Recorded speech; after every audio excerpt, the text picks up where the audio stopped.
नमस्कार दोस्तों, जय हिंद, जय भारत। मैं हूं C L Saini, CDRK Saini education classes में आप सभी दोस्तों का हार्दिक स्वागत है, अभिनंदन है। दोस्तों, आप द्वारा हमारे चैनल की इस हेल्पलाइन नंबर पर आपके जो भी लेसन प्लान के टॉपिक हमें सेंड किए जाते हैं, अंडर 15 दिन में हम उन्हें हमारे इस चैनल पर अपलोड करने का प्रयास करते हैं। दोस्तों, आज की पाठ योजना के अंतर्गत हम हिंदी गद्य पाठ योजना क्रमांक 55 के अंतर्गत हम आपको संसार पुस्तक है, जो लेखक पंडित जवाहरलाल नेहरू द्वारा लिखा गया है और ये आपके पाठ्यक्रम के अंतर्गत कक्षा 6 के अंतर्गत टॉपिक रखा गया है। दोस्तों, जो हमारे देश के प्रथम प्रधानमंत्री पंडित जवाहरलाल नेहरू थे, उन्होंने अपनी बेटी इंदिरा गांधी को पत्र लिखे थे। उन्हीं पत्रों पर उन्होंने एक शीर्षक बताया कि संसार पुस्तक है। तो इस पर आपको लेसन निर्माण करना बताएंगे। तो दोस्तों, आप सब जल्दी से हमारी क्लास को लाइक कर दीजिए, अपने अपने दोस्तों को शेयर कर दीजिए। दोस्तों, यहाँ पर सबसे पहले हम शामपट पूर्ति का निर्माण करते हैं। शामपट पूर्ति के अंतर्गत मैंने आपको कई लेसन प्लान में बता दिया है। यहाँ पर हम विद्यालय का नाम, कक्षा, दिनांक, विषय, विधा, कालांश का समय और बीच सेंटर में हमारे मुख्य प्रकरण का नाम लिखते हैं। मुख्य प्रकरण को अंडरलाइन करते हैं और इन्वर्टेड कोमाज में बंद करते हैं। शामपट पूर्ति के बाद दोस्तों, हम यहाँ पर उद्देश्य, विशिष्टीकरण और अपेक्षित व्यवहारगत परिवर्तन, इस तरह का फॉर्मेट बनाते हैं। तो दोस्तों, यहाँ पर 6 उद्देश्य लिए जाते हैं। 6 उद्देश्यों में हमारा पहला उद्देश्य होता है ज्ञानात्मक। अभी इस ज्ञानात्मक उद्देश्य से रिलेटेड ही हम 1 से 2 विशिष्टीकरण और 2 से 3 अपेक्षित व्यवहारगत परिवर्तन लेसन निर्माण के समय हमारी दैनिक पाठ योजना डायरी में बनाए जाते हैं। इसी तरह अवबोधात्मक उद्देश्य से रिलेटेड 1 से 2 विशिष्टीकरण और 2 से 3 अपेक्षित व्यवहारगत परिवर्तन हम बनाते हैं। इसी क्रम में दोस्तों, हम अभिव्यक्त्यात्मक उद्देश्य से रिलेटेड 1 से 2 विशिष्टीकरण और 2 से 3 अपेक्षित व्यवहारगत परिवर्तन यहाँ पर अभिव्यक्त्यात्मक उद्देश्य से रिलेटेड बनाते हैं। इसी तरह कौशलात्मक उद्देश्य से रिलेटेड 1 से 2 विशिष्टीकरण और 2 से 3 अपेक्षित व्यवहारगत परिवर्तन हम अपनी दैनिक पाठ योजना डायरी, अपने फाइनल लेसन की डायरी में बनाते हैं। इसी क्रम में अभिरुच्यात्मक उद्देश्य से रिलेटेड 1 से 2 विशिष्टीकरण और 2 से 3 अपेक्षित व्यवहारगत परिवर्तन हम बनाते हैं। इसी तरह अभिवृत्त्यात्मक उद्देश्य से रिलेटेड 1 से 2 विशिष्टीकरण और 2 से 3 अपेक्षित व्यवहारगत परिवर्तन हमारे द्वारा बनाए जाते हैं। तो आपको इस तरह ये 6 उद्देश्य, उनके विशिष्टीकरण और अपेक्षित व्यवहारगत परिवर्तन बनाना है। इसके बाद आपको कक्षा शिक्षण सहायक सामग्री का कॉलम बनाना है। इसके बाद पूर्व ज्ञान का बनाना है। इसके बाद शिक्षण विधि प्रविधि का कॉलम आपको बनाना है। दोस्तों, यहाँ पर प्रश्नोत्तर विधि और प्रदर्शन विधि का प्रयोग किया जाएगा, जहां पर भी हम प्रश्नों का निर्माण करेंगे, प्रश्नों का वितरण करेंगे, वहां पर प्रश्नोत्तर विधि, और जहां पर हम 4 चित्र मॉडल प्रतिकृति बच्चों को दिखाएंगे, वहां पर प्रदर्शन विधि का प्रयोग हमारे द्वारा किया जाएगा। यहां तक की प्रक्रिया, यहां तक के फॉर्मेट के बाद दोस्तों, हमारी जो पाठ योजना होती है, इसका पहला शिक्षण बिंदु, पहला सोपान, पहली स्टेप बनाते हैं और वो बहुत ही महत्वपूर्ण होती है।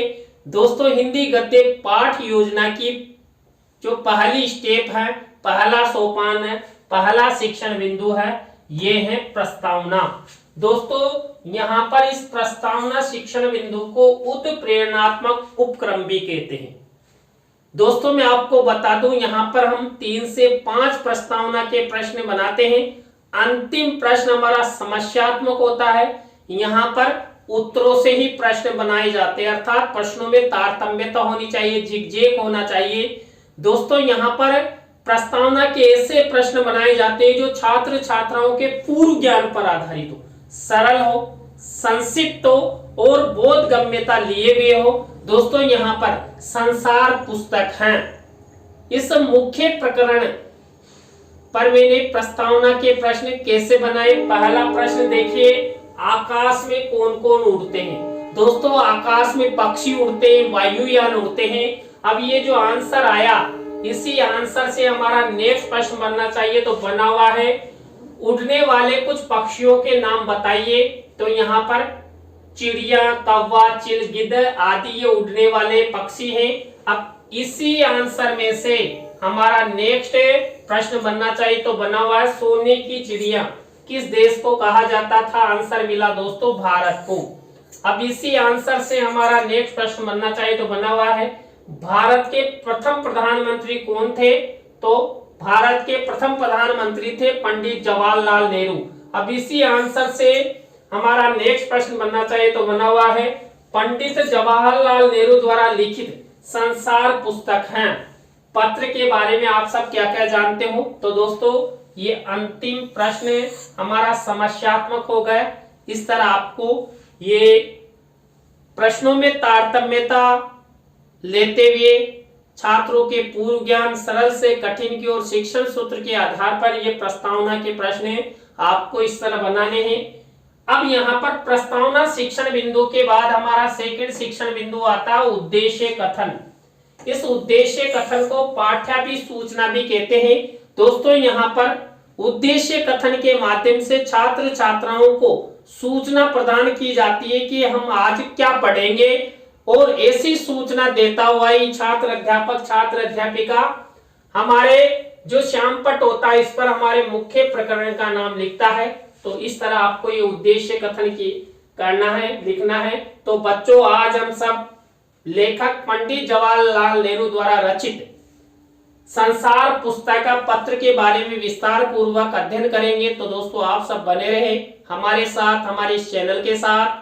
दोस्तों यदि आप हमारे इस चैनल पर पहली बार आए हैं तो सबसे पहले तो आप हमारे इस चैनल को सब्सक्राइब करें और पास ही बने बेल आइकन के बटन को जरूर दबाएं। प्रस्तावना उद्देश्य कथन के बाद हमारी नेक्स्ट स्टेप आती है पाठ प्रस्तुतिकरण की। दोस्तों यहाँ पर पाठ प्रस्तुतिकरण में छात्र अध्यापक, छात्र अध्यापिका, छात्र छात्राओं को जो हमारा मुख्य प्रकरण है, पाठ है, इसकी पृष्ठ संख्या खोलने के लिए आदेशित करता है, करती है। तो यहाँ पर देखिए ये सभी छात्र संसार पुस्तक है, इसको खोलकर देखते हैं कि कौन सी पृष्ठ संख्या पर ये प्रकरण स्थित है। इस तरह ये पाठ प्रस्तुतिकरण की स्टेप आपको बनानी है। इसके बाद नेक्स्ट स्टेप आती है दोस्तों आदर्श वाचन की। देखिए आदर्श वाचन के अंतर्गत हम जो हमारा मुख्य प्रकरण है और जिसकी विषय वस्तु हमने यहाँ पर ली है इस लेसन प्लान में, उसी विषय वस्तु का आदर्श वाचन छात्र अध्यापक, छात्र अध्यापिका द्वारा किया जाता है। इस वाले फॉर्मेट में आपको एक विशेष कार्य करना है। वो विशेष कार्य यहाँ पर शिक्षण सहायक सामग्री के कॉलम में करना है। दोस्तों यहाँ पर ये आपको एक मिनिएचर दिखाई दे रहा है, इस पर लिखा हुआ संसार पुस्तक पत्र की विषय वस्तु। अब यहाँ पर आदर्श वाचन में जो मैंने बताई दिया विषय वस्तु को पढ़ना है। कौन पढ़ेगा? छात्र अध्यापक, छात्र अध्यापिका कथन। तो यहाँ पर उस विषय वस्तु को लिखकर उसको फोल्ड करके इस तरह चस्पा कर देंगे और ऊपर लिख देंगे जो मैंने यहाँ पर लिख रखा है। अब आपको विषय वस्तु दिखाई नहीं दे रही है ना? दिखाई देगी दोस्तों। हमारे पास ये 2.5 लाख रुपए का जादुई पेन है जो आपको विषय वस्तु दिखाएगा। तो यहाँ पर देखिए खुल जा सिम सिम, ये आपको संसार पुस्तक है, इस पत्र की विषय वस्तु इस तरह आपको यहाँ लिखना है, इसको फोल्ड करना है और फोल्ड करके आपको यहाँ पर शिक्षण सहायक सामग्री के कॉलम में यहाँ पर चस्पा कर देनी है मिनिएचर के रूप में। अब आप स्क्रीनशॉट ले लीजिए उस विषय वस्तु का। जब आप लेसन निर्माण करो तो आप इस तरह इसे लिख सकते हैं। यहाँ पर आदर्श वाचन के बाद हमारी नेक्स्ट स्टेप आती है अनुकरण वाचन की। दोस्तों अनुकरण वाचन किया जाता है छात्र छात्राओं द्वारा। और आदेश कौन देता है? छात्र अध्यापक छात्र अध्यापिका। आपको इस तरह ये अनुकरण वाचन की स्टेप बनाना है। अनुकरण वाचन की स्टेप के बाद आपको मेन अशुद्धि संशोधन की स्टेप पर आना है। दोस्तों अशुद्धि संशोधन यानी कि अनुकरण वाचन के समय छात्र छात्राओं जो अशुद्धियां पढ़ी जाती है, गलत उच्चारण किया जाता है, उसका शुद्धिकरण यहाँ पर श्यामपट्ट की सहायता से करवाया जाता है। आपको भी यहाँ पर एक विशेष कार्य करना है। जब आप लेसन निर्माण करो तो आपको एक ब्लैक शीट का मिनिएचर निर्माण करना है और सिल्वर कलर के पेन से एक तरफ अशुद्ध शब्द और एक तरफ शुद्ध शब्द, इस तरह का फॉर्मेट आपको अपनी दैनिक पाठ योजना डायरी, अपने फाइनल लेसन की डायरी में चस्पा करके बनाना है। दोस्तों अशुद्धि संशोधन के बाद हमारी नेक्स्ट स्टेप आती है काठिन्य निवारण की। दोस्तों सबसे महत्वपूर्ण स्टेप, महत्वपूर्ण सोपान है छात्र छात्राओं के शब्द भंडार में वृद्धि करने हेतु यहाँ पर जो हमने आदर्श वाचन के समय जो विषय वस्तु प्रयोग में ली थी, उसी में से कई मुख्य शब्दों को व्याकरणिक दृष्टि से लेते हुए हम यहाँ पर बच्चों को समझाते हैं। यहाँ पर भी श्यामपट्ट का ही प्रयोग किया जाता है। यहाँ पर आपको वही ब्लैक शीट का निर्माण करना है, सिल्वर कलर के पेन से शब्द, अर्थ, विधि, प्रविधि और प्रयोग, इस तरह का फॉर्मेट आपको बनाना। आपको 7 से 8 शब्द लेते हुए छात्रों के सामने श्यामपट्ट पर काठिन्य निवारण करना है। तो ये काठिन्य निवारण की स्टेप हो गई दोस्तों, बहुत ही महत्वपूर्ण है।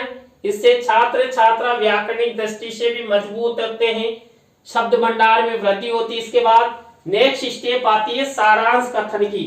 दोस्तों सारांश कथन यहाँ पर किया जाता है छात्र अध्यापक छात्र अध्यापिका द्वारा।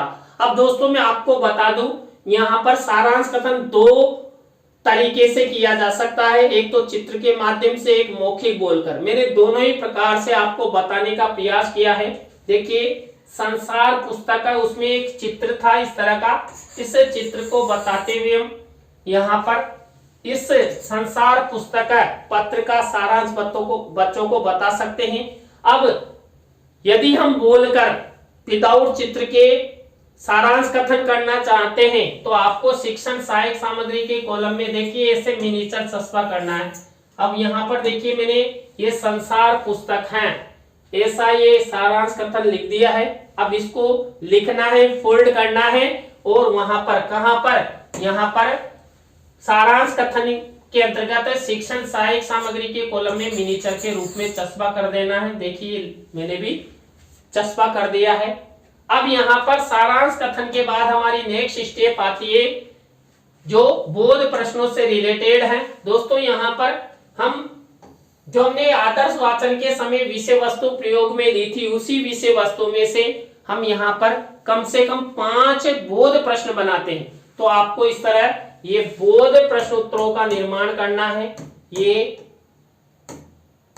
इसके बाद दोस्तों नेक्स्ट बोध प्रश्नों के बाद नेक्स्ट स्टेप आती है मौन वाचन की। दोस्तों मौन वाचन किया जाता है छात्र छात्राओं द्वारा, मौन रहकर विषय वस्तु का अध्ययन करते हैं और आदेश देता छात्र अध्यापक छात्र अध्यापिका, इस तरह का फॉर्मेट रहेगा।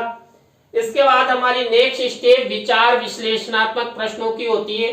यहाँ पर दोस्तों क्यों और कैसे छात्र छात्राओं की विचार विश्लेषणात्मक शक्ति को उत्पन्न करने हेतु ये प्रश्न किए जाते हैं। तो आपको ये विचार विश्लेषणात्मक प्रश्नों की स्टेप इस तरह बनाना है जब आप लेसन निर्माण करो। इसके बाद नेक्स्ट स्टेप आती है मूल्यांकन प्रश्नों की। दोस्तों सबसे महत्वपूर्ण है, क्योंकि हमने जो पढ़ाया है उसका मूल्यांकन भी करना जरूरी होता है, तभी पता लगता है कि मैंने क्या पढ़ाया, कैसे पढ़ाया, ये बच्चों को याद हुआ कि नहीं हुआ, बच्चों का अधिगम हुआ कि नहीं हुआ। तो यहाँ पर हम मूल्यांकन प्रश्नों के अंतर्गत 3 प्रकार के प्रश्न लेते हैं। देखिए पहले प्रकार का प्रश्न वस्तुनिष्ठ, दूसरे प्रकार का प्रश्न रिक्त स्थानों से रिलेटेड है या सत्य असत्य से रिलेटेड हो सकता है, तुलनात्मक भी हो सकता है। इसके बाद आपको ये लघुत्रात्मक अति लघुत्रात्मक से रिलेटेड 2 प्रश्न लेने हैं। कुल मिलाकर देखिए 3 प्रकार के प्रश्नों में 2-2 प्रश्नों का निर्माण करते हुए टोटल 6 प्रश्नों का निर्माण आपको ये मूल्यांकन प्रश्न वाली स्टेप में इस तरह ब्लैक शीट का निर्माण और सिल्वर कलर के पेन से लिखना है। इसके बाद नेक्स्ट स्टेप आती है गृह कार्य की। दोस्तों यहाँ पर छात्र छात्राओं के लेखन कौशल के विकास हेतु 1 या 2 निबंधात्मक प्रश्न होमवर्क के लिए दिए जाते हैं। होमवर्क का प्रश्न भी आपको वही श्याम पट पर लिखना होता है, तो श्याम पट का मिनीचर और सिल्वर कलर के पेन से मैंने लिख दिया है। तो दोस्तों आज की लाइव क्लास के अंतर्गत हमने आपको हिंदी गद्य पाठ योजना क्रमांक 55 के अंतर्गत संसार पुस्तक है, जो पंडित जवाहरलाल नेहरू द्वारा लिखा गया एक पत्र है, इसके बारे में आपको लेसन निर्माण करना बताया।